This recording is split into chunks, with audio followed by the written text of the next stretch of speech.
Orcs, as it turned out, were born for the mines. Lloyd had expected as much, but even he was impressed by the reality.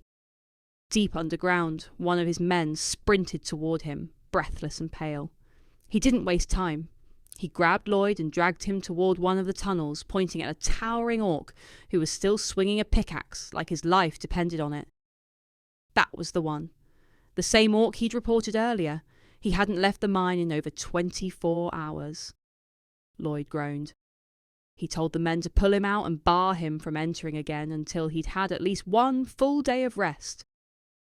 The orc kicked, thrashed and shouted all the way out, demanding more time to work out. Lloyd, now talking to Arosh, asked how much they should pay the orcs for all this. Arosh simply grunted.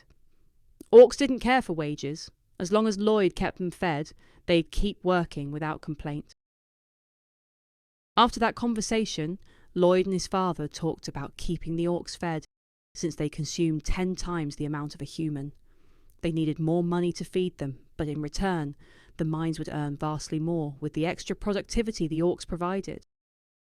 Arcos looked down at the ground and admitted he didn't want the people to suffer just to make more profit.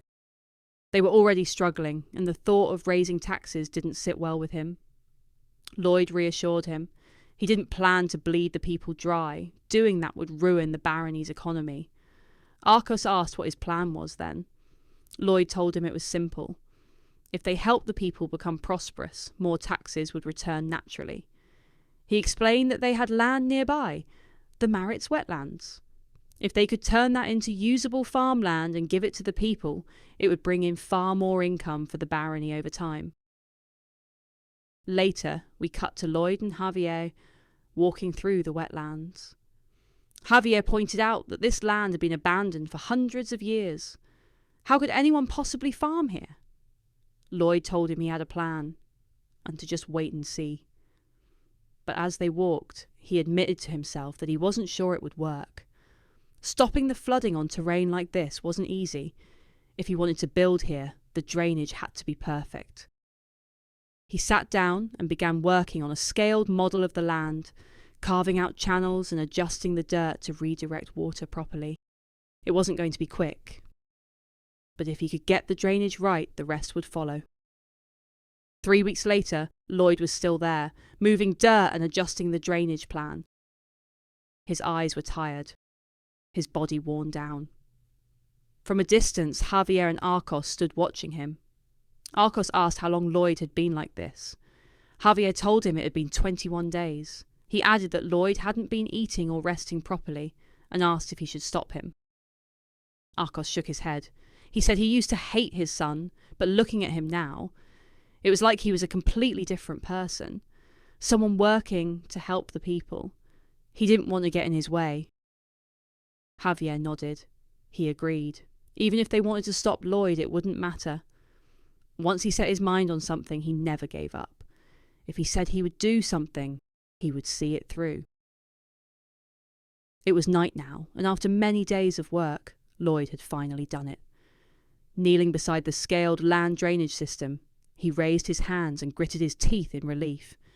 Now the money could flow, he thought. He fell back in exhaustion, lying flat on the ground. That was exhausting, but he did it. It wasn't even that bad, especially compared to the construction work he used to do back in Korea. As he lay there, a chime rang out and a screen appeared in front of his face. It informed him that, due to his efforts in architectural design, he had unlocked a new skill. He read the text aloud from the screen. Design skill option 3, simulation mode. He could now create a virtual simulation when surveying land. He activated his surveying skill and looked toward the distant mountains. A grid formed over the landscape, and as he moved his fingers, he could alter the shape of the terrain in real time, the system simulating structural integrity as he adjusted the layout. Lloyd barked at the screen.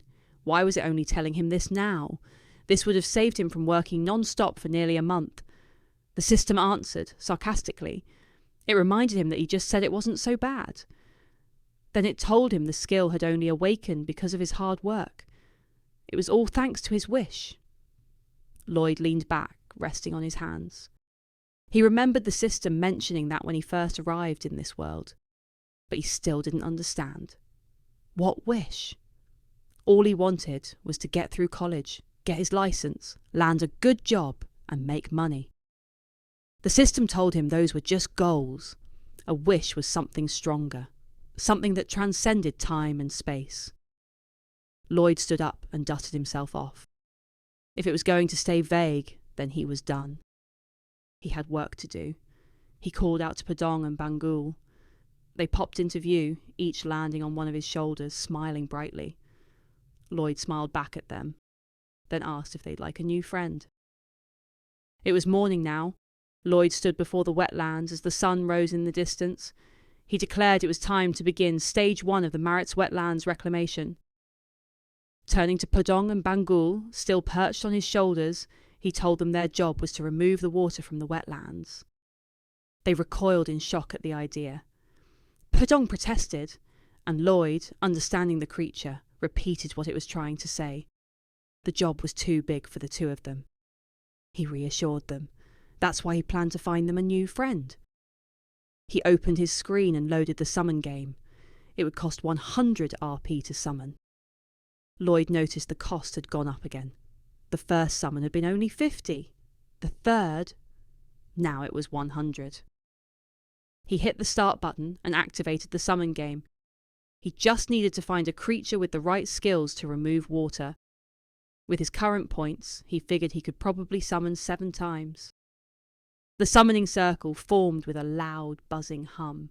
A moment later, a small head shot out from the circle with tremendous speed and slammed directly into Lloyd's face. He stumbled back, a bit of blood streaming from his nose. The creature bounced onto the ground with a cheerful thud, revealing a hippo-like figure smiling up at him. Lloyd looked down at it. It looked like a hippo. Maybe it would help with the water.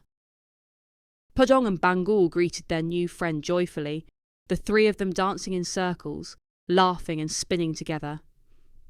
Lloyd didn't want to interrupt the celebration. He politely asked the creature for its instruction manual. It spat a soggy wad of paper at his feet. Lloyd, now used to this, picked it up and peeled it open to read.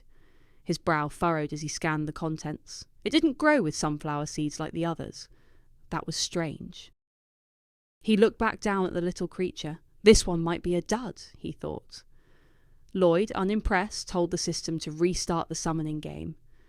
The system responded with a prompt. Only 1 summon was allowed per day. Annoyed, he realised he'd just wasted today's chance. Hamang kept his eyes fixed on the ground, tears welling up. Bangul immediately stepped in, scolding Lloyd and insisting he stop being mean. Lloyd knelt and apologised. It wasn't personal. He simply needed something larger to handle all the water in the wetlands. But Bangul and Podong weren't satisfied. With a dramatic flourish, they pulled out signs and banners from nowhere, protesting on behalf of their new friend. They demanded it be treated as a valued labourer. Lloyd gave in and decided to give it a chance. He asked to see what it could do. Hamang's face lit up. The system chimed in, alerting him to a new skill: 1 shot. Lloyd tried to figure out what the skill actually did. Based on Hamang's proud gestures, it seemed to mean it could drink massive amounts of water, as much as its belly could hold. He remained sceptical. It was so small there was no way it could hold that much. But Hamang waddled off toward the swamp and signalled for Lloyd to follow. At the water's edge, it lowered its head and started drinking. At first, Lloyd watched with mild interest. But then Hamang began to grow, first to the size of a large dog, then larger, and it kept going. Lloyd's gaze slowly tilted upward as it expanded right in front of him. Soon, it was massive, even larger than Podong after eating a seed. Behind it, the swampy lake had nearly vanished. Hamang leaned back with a contented sigh, the full contents of the lake now in its belly. Lloyd stared at the dry basin, stunned. It had only taken a few minutes. At this rate, they could drain the entire wetlands in days. Podong and Bangul gave him smug, satisfied looks. Still processing what he'd seen, Lloyd asked the system if it was really just coincidence. that every creature he summoned had ended up being exactly what he needed. The system's response was vague. This was part of his skill. He was put in an unlucky situation. Maybe this was a way of balancing things out. Who knows, it said. Lloyd wasn't satisfied, but it was typical of the system. Hamang let out a sound and gestured toward the swamp again. Lloyd gave a small nod. If it still had room for more, then by all means, let it keep going. Reclamation of the Marit's wetlands had officially begun. Lloyd's plan was simple. Hamang would keep draining the wetlands and transfer the water into the nearby river. Once the water was cleared, the next step was to remove debris and weeds from the newly exposed ground. Then came the reshaping. Javier would open holes in the soil using Mana Blast, and they'd insert bamboo stalks to act as channels. Sand was brought in to form sandbanks, and Podong packed everything down with its weight. With the bamboo in place, Hamang could use the stalks to drain deeper groundwater straight from beneath the soil. Finally, using his upgraded simulation skill, Lloyd designed a levee to stabilise the land and prevent future flooding. It took 10 days, but they completed the first section. Lloyd gathered the men and gave them a rallying cry. They'd done well, but there was still more work ahead. Once it was all finished, he told them, they could throw a party. His treat. The men erupted in cheers as Lloyd raised his shovel above his head with both hands, standing proud in the reclaimed land. Weeks later, Javier stood at the edge of the cleared wetlands, surveying the land. It was actually starting to look like farmland. Then the thought hit him. When had he become a full-time labourer? Lloyd came running up, calling his name. He handed Javier a pouch and pointed off in the distance, telling him to plant the seeds over there. Javier started to protest. He was a knight. This wasn't his job. But Lloyd cut him off. The seeds were for pest control, and their land needed saving. He called him Dear Knight and asked for his help. Javier couldn't argue with that. Not when Lloyd put it that way. He knelt down and began planting, grumbling under his breath. Lloyd's scheming had worked again. Somehow, he needed to find a way out of this and return to his role as a knight. As he watered the seeds, a voice came from behind. It was Arcos. He said Lloyd had kept his word. He'd actually turned the wetlands into usable land. It was an amazing feat. The farmers working nearby looked up as Lloyd passed through, inspecting the sandbanks. A notification appeared before him. Everyone in Frontera Barony had gained newfound respect and awe for what he had achieved. The system rewarded him with a large RP bonus. Lloyd smirked and continued walking, satisfied with the result. Some time later, the seeds Javier had planted were growing well. He tended them carefully, and to his own surprise, he felt real satisfaction at seeing them grow. Not far from him, Lloyd sat on a sandbank, leaning back with both hands behind him. He glanced over at Javier and started talking about his next project, a water wheel. If it rained, they needed a way to move water off the land before it pooled again. Otherwise, the wetlands would reclaim what they'd just built. Before Javier could respond, the sound of hooves echoed from the road. Lloyd sat up and looked toward the source. A group of riders was approaching on horseback. He turned to Javier and asked if he recognised them. Javier did. He said it was Viscount Lacona from the northern part of the Marit's wetlands. The lead rider came forward and asked who was in charge. Javier stepped in, ready to correct the man for not showing proper respect, but Lloyd raised a hand, stopping him. He turned calmly to the rider and asked if he needed something. The man explained that this land belonged to Viscount Lacona. The Viscount rode forward beside him without a word. Then came the order.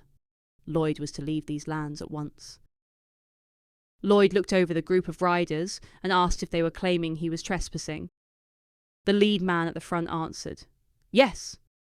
This land had been granted to Viscount Lacona by His Royal Highness." Lloyd cut him off immediately. If the noblemen were going to talk, then a lowlife like him had no business opening his mouth. The man clearly took offence. A vein bulged at his temple as his anger surged. Lloyd turned toward the Viscount and gave a formal bow, introducing himself as the son of Baron Frontera. The Viscount looked down on him from horseback, unimpressed. He claimed he'd heard of Lloyd, and of his crude behaviour. He saw no reason to speak with someone like him and demanded he bring his father instead. Javier stood still, unamused by the Viscount's tone. The Viscount repeated himself, louder this time. "Bring your father. Was Lloyd deaf?" Lloyd, casually picking his ear, replied that his hearing was perfectly fine. He just thought he'd heard a buzzing insect. The Viscount glanced around, confused, asking where the bug was. The man beside him leaned in and whispered that Lloyd had been talking about him. The Viscount blinked, stunned. "Really?" Before the Viscount could respond, Lloyd straightened up and began calmly reciting the Land Act of 321, the section dealing with the development of barren land. Clause by clause, he laid it out. The law was clear. If land had been abandoned for over 100 years, and someone had invested capital, developed it, and produced a crop, he pulled an onion from the ground and held it up, then ownership legally transferred to that party's barony. The more he spoke, the more flustered the Viscount became. Javier stood frozen in disbelief. He thought back to when Lloyd had handed him the seeds, saying they were just for pest control. So this was what he meant. Lloyd turned to the Viscount with a pleasant smile and congratulated him. He'd just witnessed history, the first harvest of the Marit's wetlands. Then, still smiling, he held out the onion. A gift. Free of charge, of course. The Viscount was livid, still trying to process how this had happened. Lloyd kept smiling as he handed him the onion. Then his expression turned cold.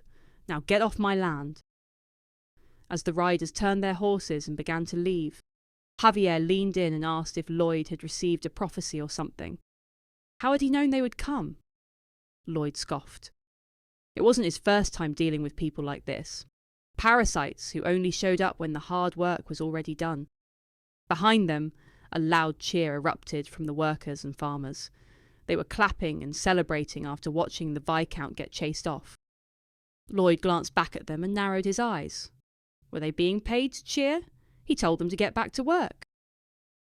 Summer had come to an end, and autumn arrived with storms and heavy rain.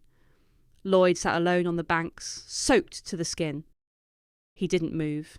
His eyes stayed fixed on the land. He was watching to see if the fields would hold, if the floodwaters would rise, or if his new contraption, the water wheel, would work the way it was supposed to. He had run countless simulations, but this was real. He needed to see it with his own eyes. An umbrella opened over him. Javier had arrived without a word, holding it above Lloyd's head to shield him from the rain. When the downpour finally passed, Lloyd was still there. No flooding, no collapse. The drainage system had worked. The land held. A notification appeared before him. The system informed him that he had achieved another engineering feat. His work had now left a mark on the history of the Laurasia continent. A wave of skill experience poured in. Several of his engineering abilities levelled up at once. Approval ratings increased across the Frontera barony. Lloyd stood slowly, water dripping from his coat, and looked out across the farmland. It was holding. He gave a quiet nod. Now for the next stage. Meanwhile, in the Lacona Viscounty, the Viscount sat behind his desk, fists clenched as his administrator finished delivering the news. It was true. The reclaimed wetlands now legally belonged to the Frontera barony. He slammed his hand on the desk, furious. Those lands were going to generate serious wealth, and he had lost them. All that potential handed away by a legal technicality. He barked at the administrator to summon the supervisor of the dye shop immediately.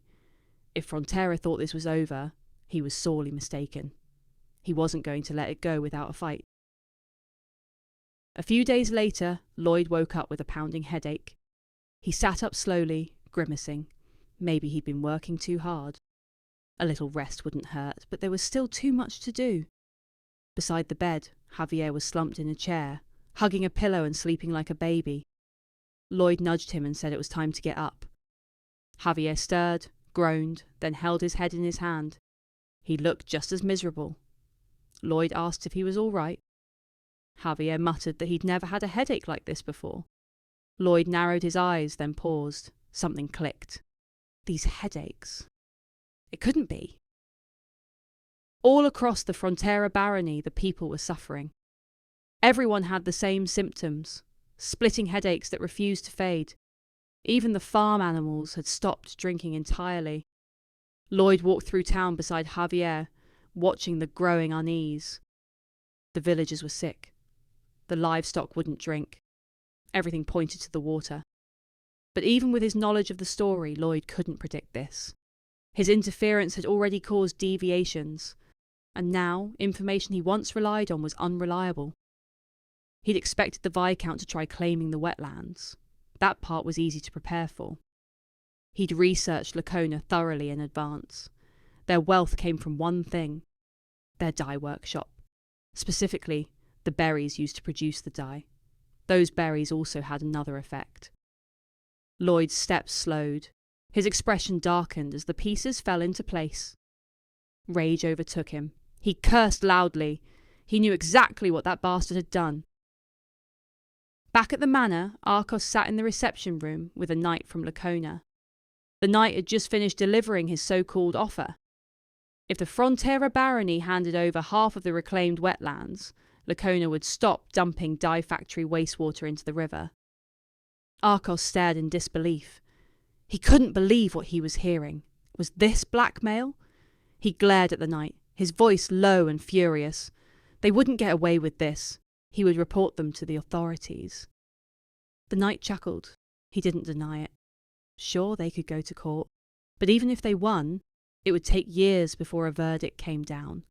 2 years of legal fees, 2 years of buying drinking water. Could they survive that long?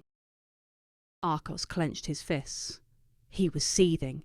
The knight stood and turned for the door, saying he looked forward to Arcos's response.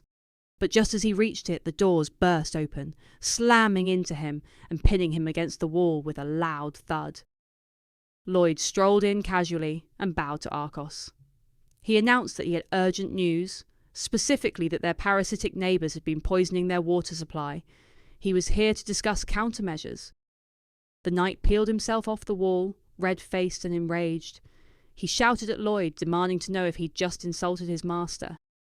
Lloyd feigned surprise. He hadn't realised a parasite could understand human speech. The knight was livid now. Without hesitation, he challenged Lloyd to a duel to defend his and his master's honour. The duel had been accepted, and now it was already over. The knight lay curled up on the ground, sobbing and bruised, shielding himself from the rain of blows coming from Lloyd's shovel. He was shouting that he yielded, that he gave up, that it was enough. Lloyd paused for a moment, shovel raised, then casually stated he was satisfied, before striking again, reminding the knight he still owed him for insulting the Baron. From the stands, Arcos tried to act composed. He called out for Lloyd to stop, claiming the duel was over. But the smile tugging at his lips betrayed him. He wasn't exactly upset about it. Javier, on the other hand, stood speechless. He'd never seen his lord like this before. Back in the Lacona region, the knight returned in disgrace. His face was swollen. Bruises covered nearly every inch of his body. He stood before the Viscount, battered and miserable, asking for forgiveness. But the Viscount was livid. He had sent him to deliver a threat, not get humiliated in public. But then, a thought came to him. Maybe this could work in their favour. The knight didn't understand. The Viscount explained. If the Frontera barony took them to court, they could spin the duel into an unprovoked assault. It would win them sympathy. It would stall proceedings. And dragging things out was all they needed. He laughed to himself, already imagining the delays. At that exact moment, Lloyd was playing out the same scenario in his head. His expression matched the Viscount's twisted grin. He knew exactly how that man was thinking.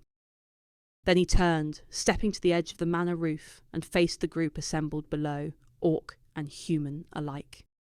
He raised his voice, rallying them. He reminded them of everything they had worked for, and how easily it could all be taken away by greed. They had bled for this land. They wouldn't let anyone steal it now. He shouted the final words, shovel raised high above his head. The workers roared back in unison, their voices filled with fire. Lloyd and Javier stood near the newly built reservoir, going over the next steps. He had already used Hamang to transfer clean water from farther upstream beyond the contaminated stretch. Javier nodded in approval. It was a solid move, but only temporary. He pointed out that it wouldn't last forever. Sooner or later, they'd need a more permanent solution. Lloyd agreed. He explained the next phase, constructing a water supply system that would pull water all the way from Lake Capua in the eastern mountains. Javier looked at him, startled. That was a massive undertaking, and the cost would be enormous. Lloyd reassured him with a confident smile.